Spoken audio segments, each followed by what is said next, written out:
Hey everybody, it's Nancy Jones here, and I am so glad that you visited my channel. I appreciate you for doing so. Let's talk about it, entrepreneurs. Productivity. There is very little that's as important as productivity when it comes to your business. Productive people make more money than unproductive people. They're more successful. By productive, I mean quickly productive. Speed is the name of the game. Anything that you're doing slowly, someone else is doing quicker, and they are getting your clients and your money. This is not the time to take your time. You want to produce as much as possible, as with high quality, as quickly as possible. If you research billionaires like Tyler Perry, Bezos, am I saying his name right? Anyway, if you research billionaires like those, you will find that they were able to produce a lot in a very short amount of time. At least more, they produced more than their competitors in a short amount of time. So that's the goal. You want to be productive, but at the same time, life is unpredictable. So you have to be flexible, especially those of you who have families. If you have kids, you're married. Listen, I have 3 small children. So my productivity, I can't even say it, my productivity has to be flexible. So just to let you know something that I do, right? So before I go to bed, my mind is always wired. It's always winding and working and grinding. I have to make a list of things to do before I go to bed. I can't even go to sleep unless I brained up and put on a piece of paper. Yes, I said paper, not a tablet. For those of you who use tablets, do that. I'm really, really old school. My husband's trying to get me more into tech. I write it on paper because the next day I'll keep going back to my appointment book and looking at the next thing I need to do. So I write down every task, everything I want to get done that day. Here's the thing. I always pack in more than I can do. Why? Because I'm an entrepreneur, I had to learn how to keep myself motivated. If I don't put enough on my schedule, I might lollygag. I might end up shooting the breeze a little too much. So I learned myself that if I see a lot on my schedule, I'm always thinking, oh my gosh, let me get this done. Let me hurry up because I got to get the next thing done. Do what works for you. You know yourself better than I do. I know I have to trick myself into not relaxing. I have to tell myself I have to get all this done before I can relax. So I pack my to-do list. Here's the thing. I don't always finish everything on my to-do list, but I usually finish most of it.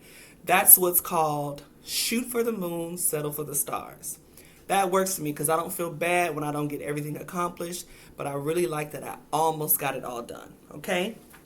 So listen, rigid schedules work for some people, but for most people, it doesn't work. You got to give yourself some leeway. Now, you can have the leeway show up in your schedule where you give yourself like a cushion of an hour between each item, each action item, or you can let it be implied. I don't give myself an hour in between because I told you I like to make myself feel like I'm under the gun and I have to get it done. So I don't put any breathing room in my schedule, but I know in the back of my mind that it's flexible. Kind of like when the time changes in your car, you don't set the clock to match the time, and so your clock in your car is like an hour fast or an hour too slow, and then you never change it.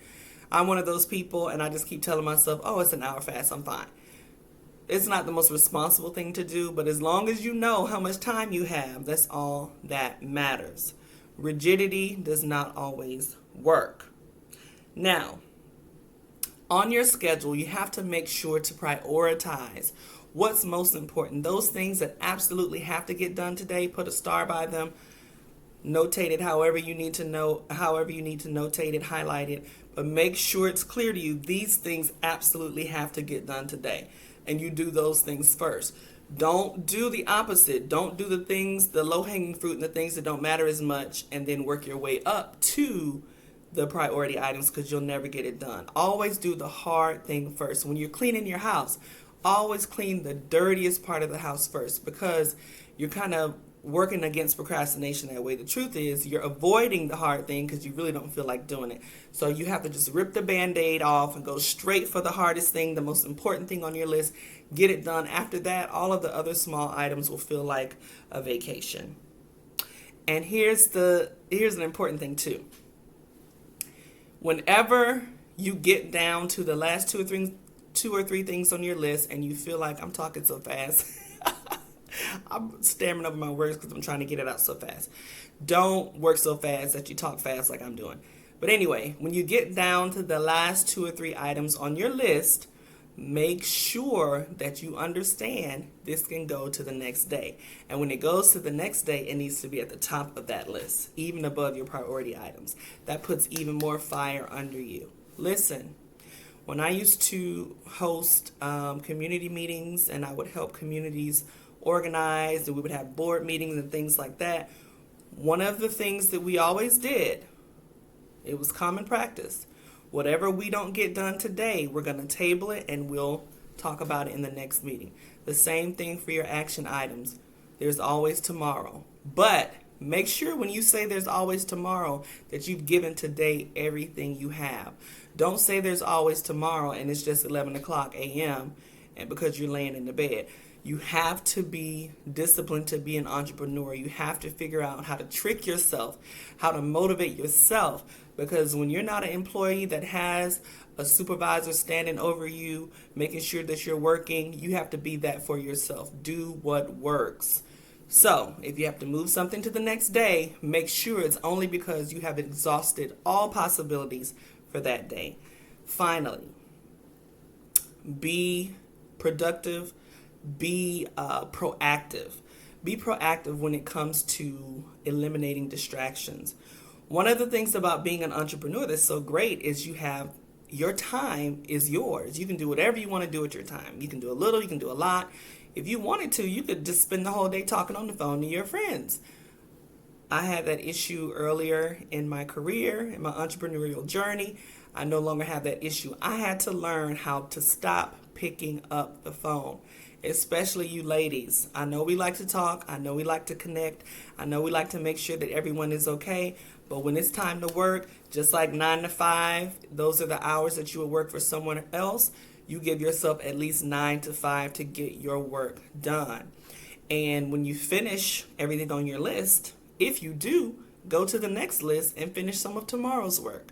But you need to have time where you are not on the phone. Now, I'm a mom. I cannot just turn my phone off, unfortunately, because I need to be able to receive calls from my kids' schools. If there is an emergency, I need to be accessible. But that means sometimes I have to look at my phone and say nope and turn it down. I cannot pick up the phone.